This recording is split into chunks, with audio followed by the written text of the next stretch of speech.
Bom dia a todos que nos assistem nesta manhã de domingo. Aqui estamos mais uma vez, hoje, dia 18 de outubro de 2020. Nós estamos pelo nosso canal da União das Sociedades Espíritas da região de Jales, em São Paulo. Nossa regional, ela compreende as cidades de Jales, Santa Fé do Sul e Fernandópolis, aqui no Noroeste Paulista, uma região ensolarada, cheia de luz. E nós temos a alegria, mais uma vez, nesse bom dia aos nossos internautas, todos aqueles que acompanham o nosso canal, de recebermos o nosso irmão, nosso querido companheiro de doutrina, Jorge Elahá. O Jorge é um companheiro querido, um grande divulgador da doutrina espírita. Ele, o ano passado, esteve conosco, nós combinamos que ele estaria uma semana aqui na nossa região, em novembro agora, de 2020, mas devido às circunstâncias do momento, nós sabemos que isso vai ficar com outra oportunidade, mas, felizmente, temos a oportunidade de tê-los aqui, até no âmbito maior, porque ele vai falar para todos nós, tanto do Brasil quanto aqueles que nos seguem fora do Brasil. Então, aumentou o número de pessoas que vai poder assisti-lo, e ele vem falar para nós hoje a reflexão de reencarnação à luz do Espiritismo. O Jorge faz parte da Federação Espírita de Rondônia, na cidade de Porto Velho, e queremos desejar ao Jorge uma feliz fala na manhã de hoje, o nosso feliz bom dia, Jorge, que você se sinta envolvido, e o Davi também, que está aqui hoje, o presidente da nossa regional, ele fará para nós a prece de abertura, e depois, se alguém tiver alguma pergunta durante o período que o Elahá estiver falando, é só mandar a pergunta no nosso chat, que no finalzinho ele vai comentar, ele vai conversar, ele vai explicar, e vai responder àqueles nossos irmãos que assim o quiserem. Então, Elahá, muito obrigada por aceitar o nosso convite, seja muito bem-vindo, você é muito querido aos nossos corações, se sinta envolvido e abraçado virtualmente por todos nós. Davi, bom dia, e você fará para nós a prece, e daqui a pouco já estamos ouvindo o nosso irmão. Uma boa compreensão e assimilação da mensagem da manhã de hoje para todos. Muito obrigada. Bom dia, Célia. Bom dia, Elahá, pelo carinho de estar aqui conosco nesta manhã. Então vamos à nossa prece, a fim de estreitarmos laços, né, com a espiritualidade querida, com Jesus. Vamos então, nesse momento que estamos aqui, nesse objetivo da unificação, de juntar nossos corações em torno da mensagem amorosa do Cristo, da doutrina espírita, a fim de podermos não apenas esclarecermos as nossas dúvidas, conhecermos, mas também nos envolvermos emocionalmente com as almas benévolas, com as vibrações de todos aqueles que, nesse momento unidos, acabam se auxiliando sem perceber nesta corrente do bem que se estabelece. Por isso, Jesus querido, queremos nesse momento dirigirmos-nos ao teu coração amoroso, a fim de que nos auxilie com a inspiração, a fim de que possamos captar, não apenas com os ouvidos do corpo, mas especialmente pela sensibilidade, pelos canais do Espírito, a mensagem que deve vigir em nossas almas, a fim de escolhermos melhor as nossas vidas e a nossa caminhada. Abençoe, fortaleça, ilumine, inspire nosso querido Elahá, este coração amigo que conquistamos e que, nesse momento, sentimos felizes por tê-lo conosco. Que a tua bondade, que o teu amor propicie uma manhã festiva em nossos corações, para todos nós. Muito obrigado, espiritualidade querida. Muito obrigado, amigos da unificação no plano espiritual. Muito obrigado, Jesus, Deus nosso Pai. Fiquem conosco, agora e sempre. Que assim seja. É contigo, Elahá. Bom dia, Davi, bom dia, Célia, bom dia, Ike, que está aí nos bastidores da nossa atividade. e bom dia para todos nós que estamos ligados nessa live aqui da União Regional de Jales. Um prazer imenso poder retornar à região e reencontrar os amigos queridos que nós temos nessa parte do Brasil. Prazer imenso estar com todos hoje. Nosso tema, como bem lembrou a Célia, fala sobre a reencarnação. E isso, apesar de ser um conceito muito vinculado à ideia da doutrina espírita, não é, na verdade, um conceito que surgiu com o espiritismo. Uma leitura atenciosa das obras religiosas que já tivemos a oportunidade de ter no planeta nos dá conta de perceber que essa informação, na qual se considera que o espírito retorna à vida corporal mais de uma vez, não nasceu com a doutrina dos espíritos. A obra mais antiga religiosa que foi trazida à Terra, chamada Os Vedas, que tem 5.800 anos, já falava do retorno dos espíritos à vida corporal em diversas vezes sucessivas. A palavra reencarnação, ela realmente surgiu com o espiritismo, mas é a palavra reencarnação. Mas a ideia de que o espírito retorna é bem antiga. Para se ter uma ideia, os Vedas, que têm quase 6.000 anos, já trazia essa informação com o nome de renascimentos. Os renascimentos eram o conceito trazido nos Vedas a esse respeito. E 500 anos depois, 5.200 anos antes do nascimento do Cristo, ou melhor, 5.200 anos antes de nós, 3.200 antes do nascimento do Cristo, nós tivemos uma segunda informação espiritual muito poderosa, trazida na Índia também, assim como os Vedas, mas o grande mensageiro foi Krishna, que falava sobre os renascimentos. Era uma obra chamada Bhagavad Gita. O Bhagavad Gita, ele é essencialmente reencarnacionista.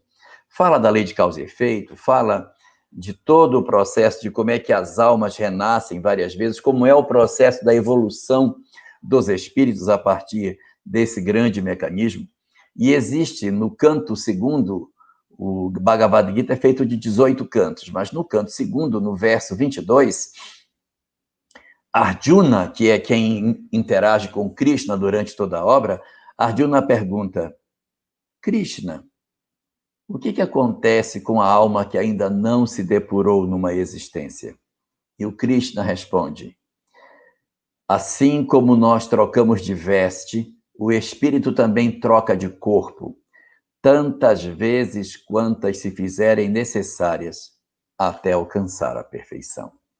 Portanto, a ideia dos renascimentos é muito antiga no mundo, muito antiga.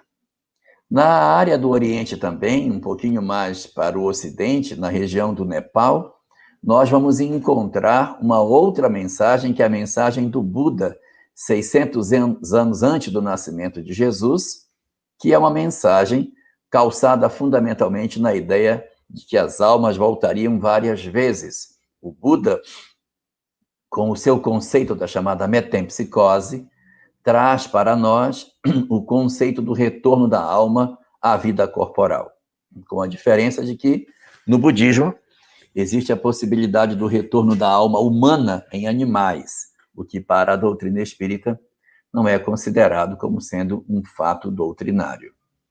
Nós temos também na Grécia, 400 anos antes do nascimento de Jesus, a presença de Sócrates, que falava sobre a transmigração das almas. E no grego, a palavra assume uma nova composição, chamada de palingenesia. Palin significa muitas, genesias, gênese, início. Então, vários inícios, várias gêneses, era como se chamava na Grécia Antiga a ideia da transmigração das almas, do processo de renascimento sucessivo. Também na Cabala judaica, esse conceito é um eixo fundamental do entendimento dos judeus sobre o que seja a vida. Para os judeus, esse conceito é chamado de Gilgulin. Gilgul é a roda, é o círculo, que é o sentido da vida. E Gilgulin é o plural de Gilgul. Então, Gilgulin é como os judeus na Cabala chamavam o fenômeno da reencarnação. Existe uma obra, mas já da Idade Média, escrita por grandes cabalistas daquele período, chamada Sha'ar HaGilgulin. Sha'ar é portal. Sha'ar HaGilgulin é o portal das reencarnações. É a grande obra da Cabala que explica, segundo a leitura que eles têm, como se processaria o grande mecanismo da evolução dos espíritos na senda do progresso. Isso significa dizer para nós que diversas doutrinas anteriores ao Espiritismo já traziam a ideia da reencarnação. Quando surge a doutrina espírita, em 1857, com a publicação da obra O Livro dos Espíritos, nós iríamos ter o surgimento de uma palavra nova, reencarnação. A palavra era nova, ela não existia antes. Kardec é que constrói esse neologismo, que só iria aparecer nos dicionários no ano seguinte, mas a ideia do renascimento, da palingenesia, do Gilgulin, do como queira se chamar, isso era muito antigo, porque o conceito da migração das almas surgiu junto com a construção dos primeiros conceitos religiosos no mundo. Mas coube à doutrina espírita dar uma dimensão mais científica e construir alguns instrumentos muito interessantes de aprofundamento desse conceito, para que o homem pudesse, de certa forma, compreender a reencarnação de maneira mais nítida, porque enquanto nas religiões anteriores esse conceito vinha como uma ideia religiosa, como uma proposta no sentido mais de uma verdade que vem do espaço, de uma revelação, o Espiritismo traz essa informação também como uma forma de revelação, mas ele calça esse conhecimento em cima daquilo que a ciência nos apresenta, fazendo, portanto, uma conjunção bastante harmônica entre os conceitos religiosos, os conceitos filosóficos e os conceitos científicos.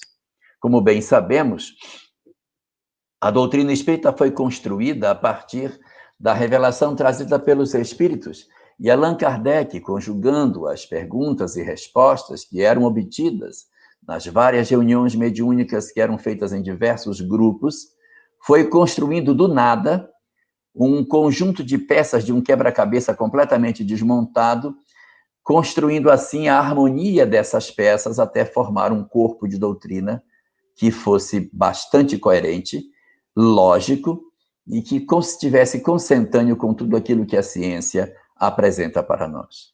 E é dentro dessa ótica que o Espiritismo vai trazer para nós os seus conceitos de reencarnação.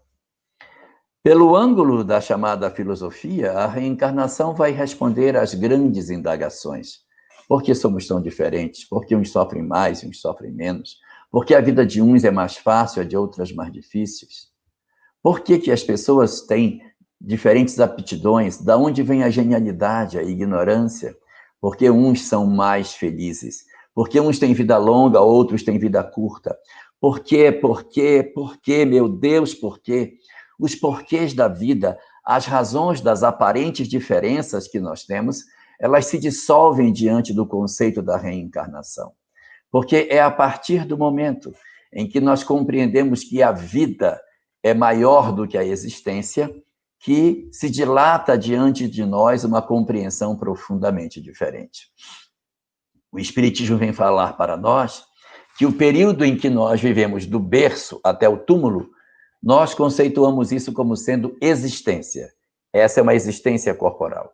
Então, o homem teria várias existências, entre berço e túmulo, várias existências. E uma única vida. Nós só temos uma vida. A vida é uma só, que atravessa diversas existências sucessivas.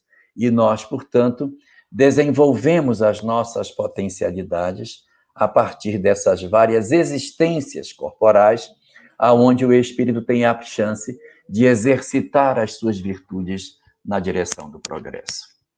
Grande pergunta que surge dentro desse campo filosófico é qual o sentido, qual a razão do processo da reencarnação? Por que reencarnar? Qual o objetivo disso? O objetivo da encarnação, segundo o próprio Livro dos Espíritos, é permitir aos homens a confirmação de seu crescimento espiritual. Os espíritos estão criados para serem almas felizes e puras. Nossa destinação é a felicidade. Fomos criados por Deus para sermos almas plenas, capazes de viver o amor em plenitude. Só que esse acesso à felicidade, ele só vai ser sentido em nós na medida em que nós experimentarmos o amor. A experimentação do amor, a vivência do amor, é a solução única para que o homem tenha acesso à felicidade. É impossível, na leitura que o Espiritismo nos oferece, nós sermos felizes sem experimentarmos o amor. Isso está na lei de Deus, isso está estabelecido na questão 614 de O Livro dos Espíritos, quando Allan Kardec assevera que o homem, a partir da vivência da lei natural, está fadado à felicidade. Diz a resposta dos Espíritos: a lei de Deus é a única verdadeira para a felicidade do homem. Indica-lhe o que deve fazer ou deixar de fazer.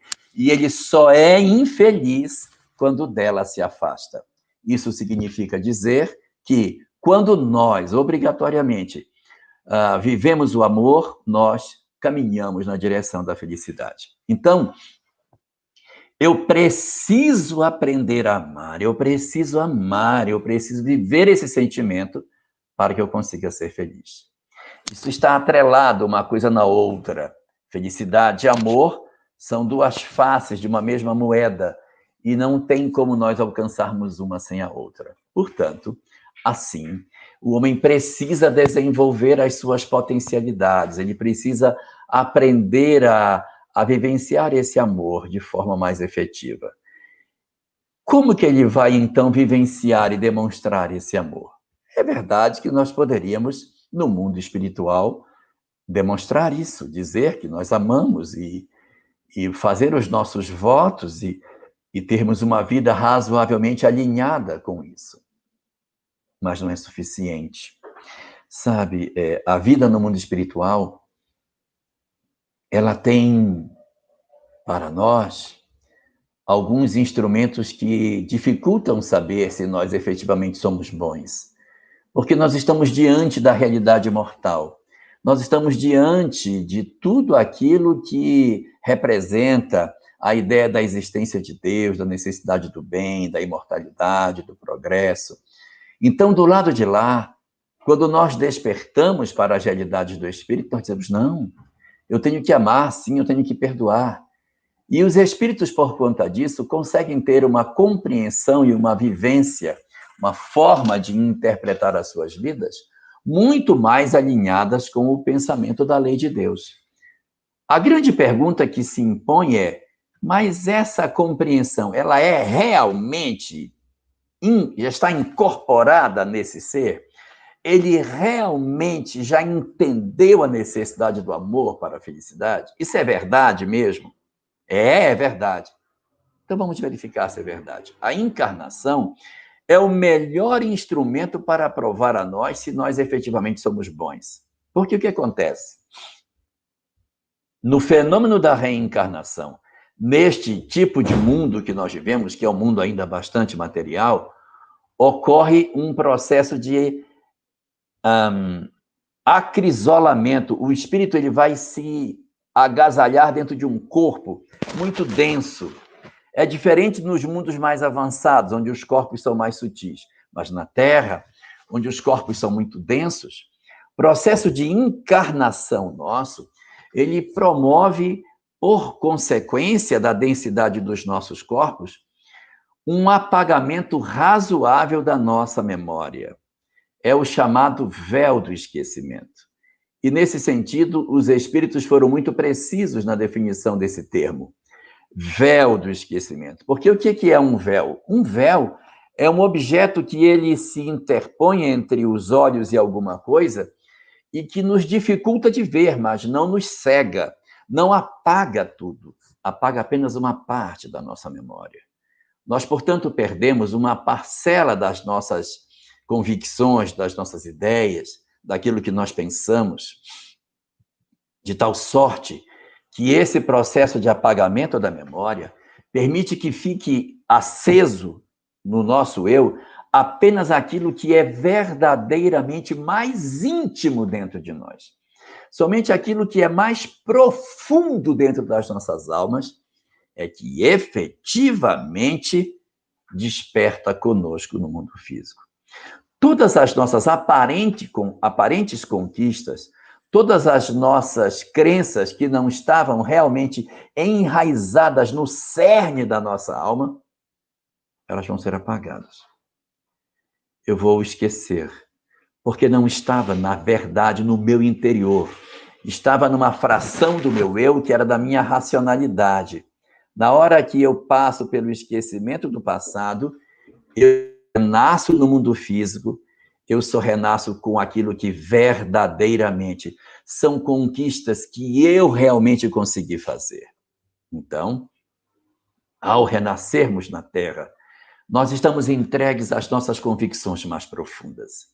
Então, eu tenho a prova real das minhas conquistas na medida em que eu encarno.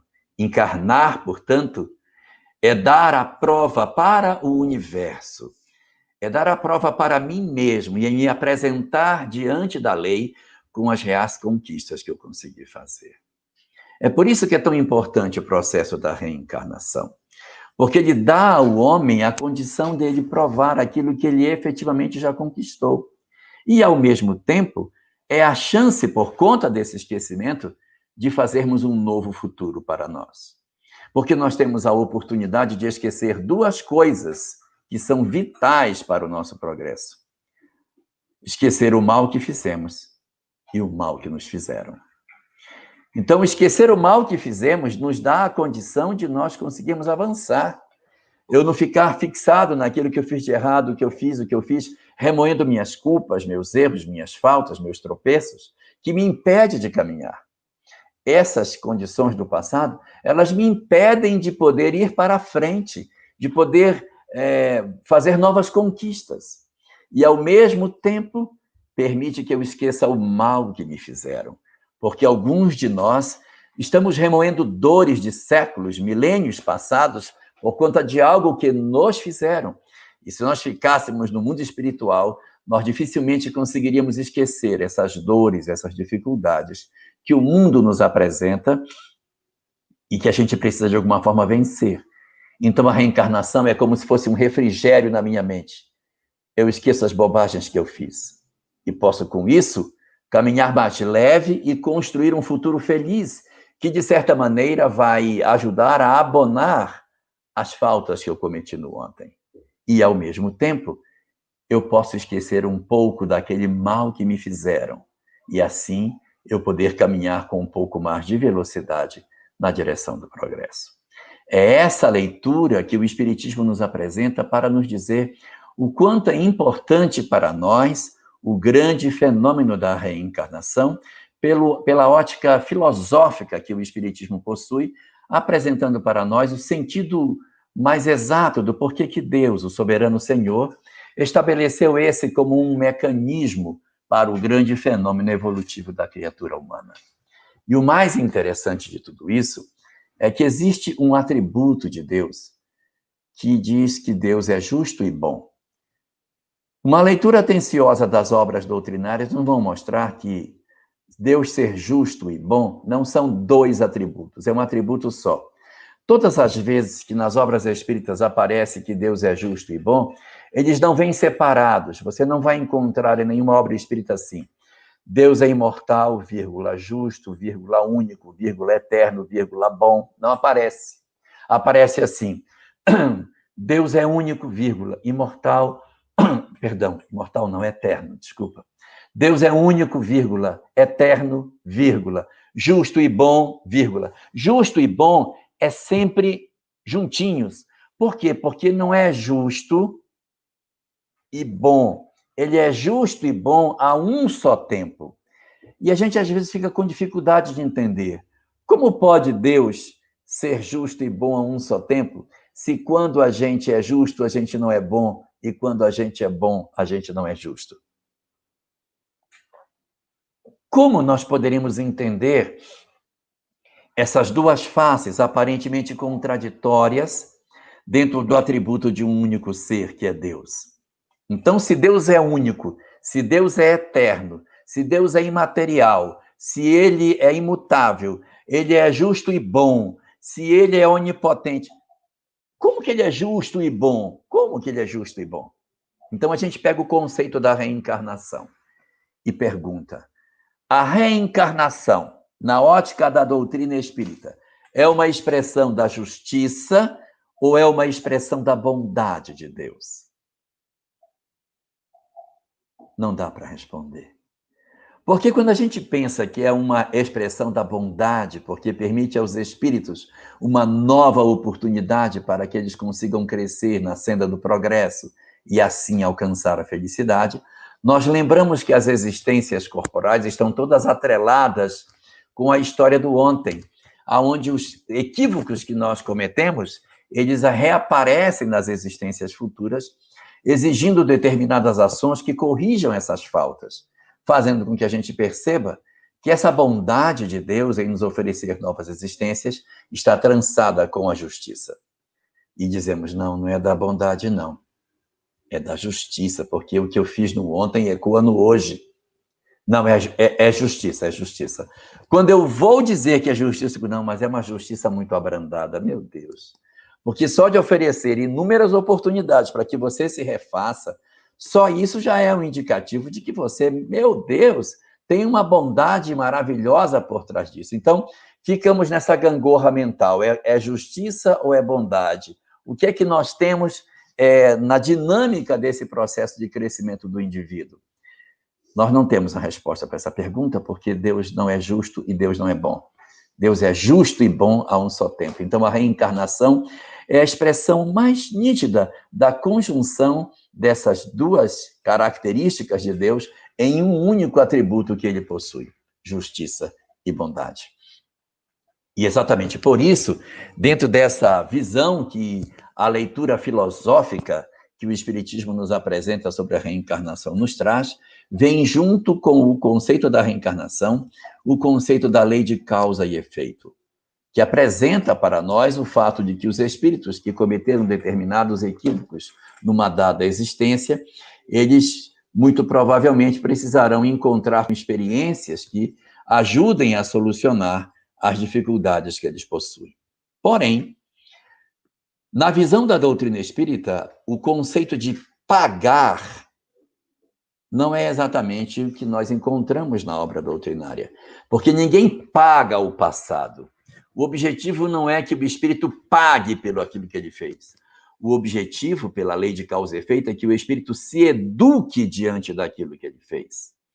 Então, se eu cometo um delito hoje, eu não tenho que obrigatoriamente passar pela mesma coisa que eu fiz para que eu consiga crescer. Eu preciso aprender que o que eu fiz é errado. Na medida em que o espírito se convence de que aquilo que ele executou não era correto, fazendo com que ele não repita essa mesma falta, havendo uma nova oportunidade, o espírito se educou. Uma vez que o espírito se educou, não é necessário que ele passe pela mesma experiência que ele provocou. Existe, portanto, 3 formas diferentes de nós resolvermos um conflito espiritual que a gente tenha por conta de um equívoco que nós fizemos. Primeira forma de corrigir: compreendendo que o que fizemos é errado. Tomando consciência de que aquilo não era correto. Através da leitura, da reflexão, da meditação, de uma reconceituação de valores, de um esforço interior de modificação íntima, você pode realmente mudar a sua maneira de ver a vida e, portanto, se libertar de determinadas condutas equivocadas que não valem a pena que você continue tendo.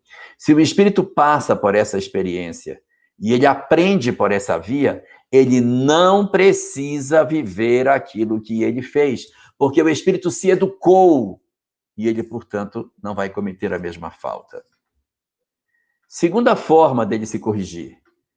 Ele, na verdade, ele não conseguiu fazer isso apenas refletindo, analisando, mas ele aprendeu vendo o erro do outro. Ele viu o que o outro fez. Ele viu a consequência no outro. E quando ele viu o que aconteceu no outro, ele diz, eu não quero isso para mim. E aprendendo com o que acontece no outro, ele diz, isso é ruim, eu não vou fazer isso. E mesmo ele tendo cometido uma falta desse tipo no passado, ele recupera o seu passado, compreendendo de maneira distinta aquilo que ele realizou. Então, ele toma a consciência das coisas a partir do erro do outro. E a terceira forma é a partir da nossa própria experiência. Se eu não aprendi refletindo, se eu não aprendi com o erro do outro, eu vou aprender com a minha própria falta. Só que isso não é suficiente. Depois que o espírito passa por essa compreensão, ele só absolve a sua consciência quando ele efetivamente repara o erro que ele fez. Ele não precisa, portanto, expiar, mas ele precisa reparar, que é o que foi tirado do lugar, você voltar para o canto de onde você tirou. É você reconstruir o que quebrou. É você refazer a coisa para que a alma se sinta absolvida nas suas faltas. Se eu cometi um determinado delito, eu me sinto em paz na hora que eu restauro aquilo que eu fiz de equivocado. Não é necessário que eu passe pela expiação, pelo sofrimento, não precisa. Mas a reparação vai ter que passar. Se eu não aprender meditando, se eu não aprender com a falta do outro, eu vou precisar aprender com a minha própria dor, com o meu próprio sofrimento, para que eu desperte pela expiação, e aí, então, a partir desse mecanismo, eu consiga começar o processo de reparação, de refazimento das coisas equivocadas que eu pratiquei. E dentro dessa leitura que o Espiritismo vai nos apresentando, vamos entendendo a reencarnação, a chamada grande lei, como um aspecto do amor de Deus, que permite que a gente retorne para que a gente tenha a chance de ser feliz, para que nenhum espírito, mesmo errado, equivocado, fragilizado, perca a oportunidade de que ele consiga avançar na senda do progresso. Allan Kardec, no livro O Céu e o Inferno, no capítulo 7º, criou um código da vida, código penal da vida futura, onde ele apresenta os instrumentos que a gente precisa passar para o mecanismo da evolução. E ali ele diz que no processo de evolução dos espíritos, você tem que passar por 3 etapas quando comete uma falta. A primeira parte é o arrependimento, a segunda, a expiação, e a terceira, a reparação. O arrependimento é a compreensão de que eu estou errado, a compreensão de que eu errei e o desejo de não fazer mais isso de maneira equivocada. Que eu posso fazer isso pela minha falta, pela falta do outro. Eu posso descobrir que eu estava errado através de leituras, de estudos. Então, eu descubro e eu me arrependo. A segunda é a expiação, que pode ser mais branda, pode ser mais fraca, ou seja, não é porque eu fiz uma coisa que eu vou ter que passar obrigatoriamente por aquilo que eu fiz, mas eu preciso fazer um reencontro com essa experiência. Não da mesma forma, eu não preciso passar pela mesma dor. Por exemplo, olha, fulano abandonou a mãe no asilo, então ele vai ter que ser abandonado no asilo. Não é preciso. Eu posso, de repente, compreender que isso era errado e não precisar passar pelo abandono. Mas eu tenho que fazer alguma coisa para provar que isso eu consegui corrigir. Então, numa reencarnação, trabalhar em prol, trabalhar no asilo, ajudando pessoas, ser um médico geriatra. Eu tenho inúmeras formas de atuar, recuperando o meu erro sem necessariamente passar pela mesma falta que eu cometi. Os fenômenos de reparação são inúmeros, porque o objetivo de Deus é fundamentalmente que a gente consiga educar as nossas almas. São essas as questões que se escondem por trás das reflexões filosóficas que o Espiritismo apresenta sobre essa questão. Mas a doutrina espírita apresenta um aspecto trino. O Espiritismo não tem 3 aspectos, ele tem um aspecto só. O aspecto trino, porque é o tríplice aspecto, não são os 3 aspectos do Espiritismo, é o tríplice. Então só tem um. E esse tríplice aspecto diz que o Espiritismo é a um só tempo, filosofia, ciência e religião. No ângulo das reflexões filosóficas, a reencarnação tem esses desdobramentos. No aspecto científico que o Espiritismo nos apresenta, ele não somente diz que a reencarnação existe, porque ela soluciona essas indagações da filosofia, das desigualdades, das aparentes desigualdades que o homem tem, e equaciona esses problemas da vida e justifica o porquê de tantas coisas, dá lógica e sentido ao porquê da sociedade ser do jeito que é, e coloca Deus numa condição muito mais extraordinária do que um Deus parcial, que dota uns de mais e outros de menos, dentro de um cenário de uma única existência. Mas, além dos aspectos filosóficos, os aspectos relacionados à visão científica que o Espiritismo tem também são muito interessantes. Porque, a partir das experimentações mediúnicas, é possível encontrar muitas explicações para muitas coisas. A mediunidade nos dá a possibilidade de nos revelar muitas informações sobre todas essas coisas. E a saber, fenômenos incríveis sobre todos esses dramas que se escondem através da chamada reencarnação.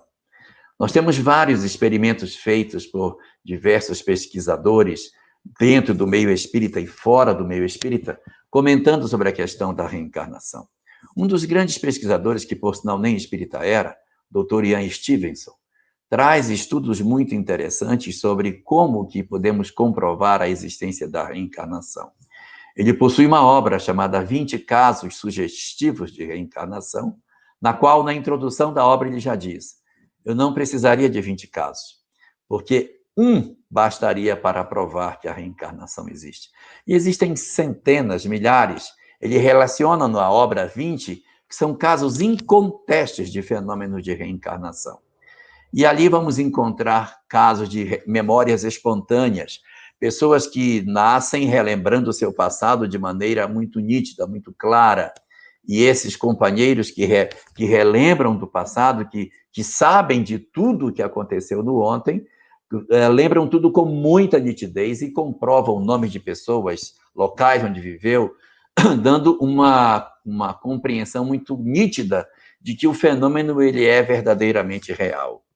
Além desses que são da memória espontânea, também nós encontramos os fenômenos da memória provocada, a partir dos fenômenos de hipnose. Nós temos um pesquisador russo, da época do século XIX, que ele tinha como hábito pegar os mendigos da rua. Ele pegava os mendigos e levava para o seu ambiente de estudo. Essa é a obra do Ian Stevenson, 20 Casos Sugestivos de Reencarnação. Essa mesma. Então, esse pesquisador, ele pegava os mendigos e levava para o seu consultório. Ali ele oferecia jantar, ele jantava com aquela pessoa e depois ele hipnotizava o mendigo. E fazia o mendigo voltar 2, 3, 4 encarnações. Falava outras línguas e tentava entender por que motivo aquela pessoa estava ali. Ele ia puxando as encarnações, tentando dar sentido do porquê que aquele espírito estava hoje vivendo nas ruas. E é impressionante o que ele conseguia descobrir. Pessoas da nobreza reencarnadas agora na condição de miséria. Línguas diferentes eram faladas, porque na Europa a proximidade dos países é muito grande. Então, quando ele regressava a pessoa para uma outra existência, a pessoa começava a falar francês, inglês, alemão, espanhol, russo, e ele, como conhecia vários idiomas, trabalhava essas questões. Essa pesquisa está na obra O Problema do Ser, do Destino e da Dor, de Leon Denis. Lá ele apresenta esse caso desse estudioso russo que promovia esse tipo de fenômeno. E assim, existem muitos que, através do processo da chamada hipnose, conseguem voltar ao passado e encontrar as explicações que a doutrina espírita nos apresenta, falando para nós que as convicções sobre as questões da reencarnação, elas não se dão somente porque ela explica filosoficamente a vida, mas cientificamente, pelos fenômenos do estudo que a ciência nos apresenta, é possível também comprovar a existência dessas discussões. Mas, apesar da grandeza das justificativas relacionadas ao aspecto filosófico, e apesar das convicções inamovíveis que as discussões dos aspectos científicos nos trazem, é dentro do aspecto religioso que nós vamos encontrar as questões mais sublimes da reencarnação. Porque de nada adiantaria para nós refletirmos e filosofarmos sobre porquê da reencarnação, se nós não aproveitássemos para a nossa vida pessoal. Teria muito pouco aproveitamento a convicção científica do fenômeno da reencarnação, se nós não trouxéssemos para a nossa vida pessoal o que significa tudo isso. É aí que se apresenta a importância da doutrina espírita. Porque o objetivo do espiritismo não é falar da reencarnação. O objetivo do espiritismo não é falar de mediunidade, de mundo espiritual, de lei de causa e efeito. Isso não é o objetivo do espiritismo. O objetivo do espiritismo é a transformação moral do homem, é a mudança das nossas vidas, é inaugurar em nós um novo momento nas nossas histórias enquanto espíritos. Ué, mas se isso é verdade, por que o espiritismo fala tanto de reencarnação? Por que o espiritismo fala tanto de mediunidade, de lei de causa e efeito? Por que ele fala tanto disso? Por quê? Porque na verdade, esse conjunto de ferramentas são os instrumentos dos quais os espíritos se valem para nos convencer a mudar. Porque as outras estratégias já foram tentadas. O Bhagavad Gita já disse, poucos ouviram. Os Vedas falavam, poucos se interessaram. O Buda veio nos trazer essa mensagem. Nem todo mundo se envolveu com ela. A Cabala judaica revelou a reencarnação Gilgulin para todos aqueles que viviam dentro do ambiente judaico. Isso não mudou suas vidas. Sócrates veio falar da questão da palingenesia. Isso não transformou tanta gente. Então, o Espiritismo, para nos convencer de que a gente precisa mudar, trouxe essa ferramenta apoiada numa série de outras instrumentações científicas para nos convencer que a gente tenha não apenas que saber que existe a reencarnação, mas tem que entender para que serve saber isso. Para que serve? Qual é o sentido que tem eu saber que eu já vivi outras vezes? Isso só está diante de nós para que a gente faça um propósito de mudança, para que a gente desperte efetivamente para a mudança que a gente tem para fazer, para que a gente descubra o grande objetivo da vida. E quando se perguntava para o Buda qual é o objetivo da vida, a resposta do Buda era extremamente profunda e resumida em uma única palavra. Buda, qual é o propósito, o objetivo da vida? Dizia o Buda. Viver. Esse é o objetivo da vida, viver, experimentar. É poder sentir o que a vida nos traz e aproveitar a vida. Talvez nós mesmos, espíritas, com tudo que nós sabemos, não estamos sabendo aproveitar o que a vida nos traz. Não estamos sabendo aproveitar as oportunidades sagradas da compreensão da vida imortal do lado de cá, para que as nossas vidas sejam um hino de gratidão por tudo aquilo que a gente recebe. Talvez nós não estejamos entendendo por que estamos aqui. Há muitas pessoas que sonham em descobrir qual é o objetivo pelos quais reencarnaram, achando que o objetivo das suas encarnações são coisas grandiosas, extraordinárias, imensas. Não são assim. Os maiores objetivos para nós, em termos de encarnação, são as questões que acontecem mais perto de nós. É muito mais importante para um espírito hoje na Terra resgatar uma relação rompida dentro do lar do que ganhar um prêmio Nobel. Porque as conquistas do intelecto, no nosso atual grau de evolução, elas já estão profundamente avançadas. O que está atrasado em nós agora é o aspecto moral. A tarefa da hora é o desenvolvimento moral nas nossas vidas. É a transformação das nossas almas. E isso a gente faz não no grande mundo lá fora, não na grande sociedade. Porque Deus nos concedeu a família não por outro motivo, mas por ser esse o espaço ideal para o desenvolvimento das nossas virtudes. Esse é o primeiro espaço onde temos que desenvolver as nossas potencialidades emocionais.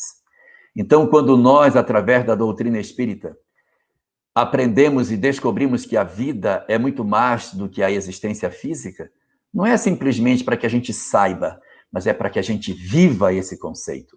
E os nossos lares, as nossas famílias, são a grande e maior prioridade que nós temos nas nossas vidas.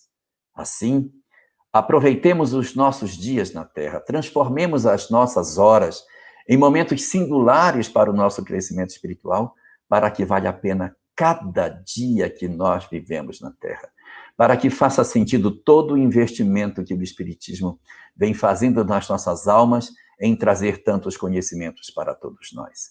Que nós reflitamos sobre todas essas coisas, para que a reencarnação não seja apenas um conceito para nós, mas para que ela seja a nossa alavanca de mudança na atual existência que possuímos. Que Deus, portanto, abençoe os nossos melhores propósitos nesse sentido, de entender a reencarnação à luz da doutrina espírita.